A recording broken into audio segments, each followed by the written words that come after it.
Nico Ali Walsh, Muhammad Ali's grandson, fails to win another fight. Is his career failing? I mean, look, the guy's getting on big shows, he's getting paid money, he's getting paid well, I'm assuming. So that wise, he's getting his name out there. He's not failed.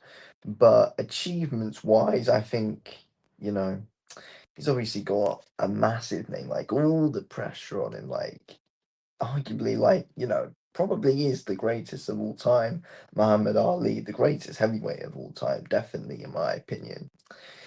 He's got that name on his back as his grandson. And yeah, look, understandably, you're not gonna be able to reach those expectations. And I think we all knew he'd fall short of it. But he's massively fell short of it. Massively fell short of it. Um, I think especially from what people were expecting, people were like, oh, Muhammad Ali's grandson, this guy's gonna be special.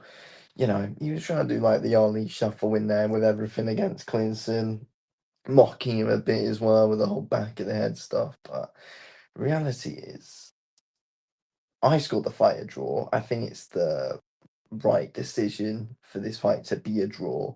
If there was going to be a winner, though, it would probably have been Clinton, to be honest. Um, I think he was much more active, and I think Nico Ali Walsh was just looking for the big shot here and there, and I don't really like what I saw from him at all. It's like, I think we knew once he lost his second fight. Yeah, like, after the first loss, I think loads of people gave him the benefit of the doubt. Loads of people were saying, oh, hype job, hype job, hype job, the moment he lost the first fight. But it's like you give him the benefit of the doubt there. Loses again, it's like, then he draws this. And yeah, that might be the final straw for Nico Ali Walsh. It really might be the final straw for him. It's a shame, I think a lot of people wanted to see him do well, especially being the grandson of Muhammad Ali. We wanted to see him come into the sport. We wanted to see him do well, and it just hasn't happened. The guy's still young. He's 25. He's got ages left, so it's not gonna be his last fight. But reality is, he's. I don't know whether you call him a prize fighter because is he good enough to be called that? Reality is that he's a guy who you can stick on a big show and say he's Muhammad Ali's grandson. That's what he is known for. That's what he is known as. That is how he's on these big shows. If he wasn't Muhammad Ali's grandson, he'd just be known as pretty mediocre overall. But again, being Muhammad Ali's grandson, he's been able to get on these big shows and get paid. So that in that aspect, he's done well for himself. But as a boxer, it's like, he's had a lot of pressure coming on him when he came in to the sport. So you do need to feel bad for him in that manner. But again, he's got fans, he's got 500,000 followers on social media. He's done well there. But the thing is that I think he's let himself down in ways as well, though, achievement wise, because even at 25 years old, as I said, he's still got a long time left. You know a special talent when you see one. I think all boxing fans know a special talent when they see one. I think, all boxers know a special talent when they see one. All coaches know a special talent when they see one. And no one has said anything about Arnie Walsh being a special talent. No fans saying that. No boxer is saying, oh, yeah, Nico Ali Walsh, next big thing, definitely like his grandfather. Because he's not. He's not. And has he failed to? I mean, yeah, like he has a lot. He has failed, but in ways he has done well for himself, though.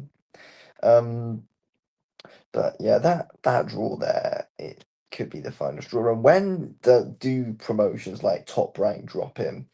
I don't know if they do because he's Muhammad Ali's grandson, and they can get they can get something out of that.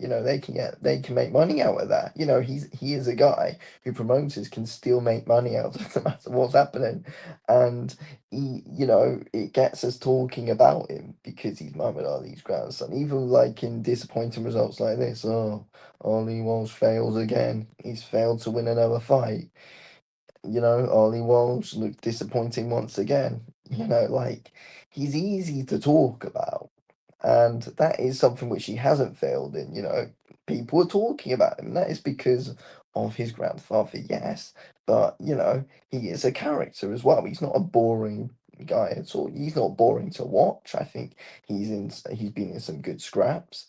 He's not boring on the mic at all. Again, he can be entertaining. He's a character.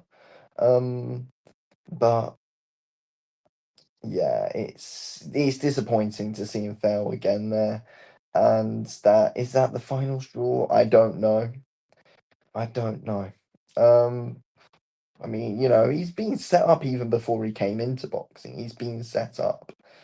But yeah, like that wasn't good. That wasn't good from Nico Walsh at all there against Clinton. He was getting beat to the punch a lot. Arnie Walsh was looking for big shots. Clinton would come in with some fast combos.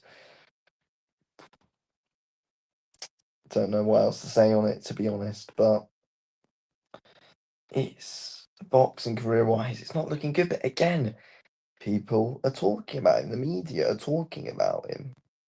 So he's always getting that attention around his name, no matter what he's doing. He's always getting that attention around his name.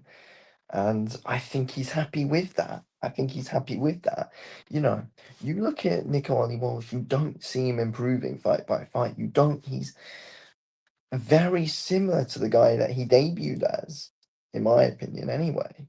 We're not seeing loads of changes. We're not seeing loads of improvements. We're not seeing a loads of adjustments to his game. He didn't adjust once in that Clinton fight there.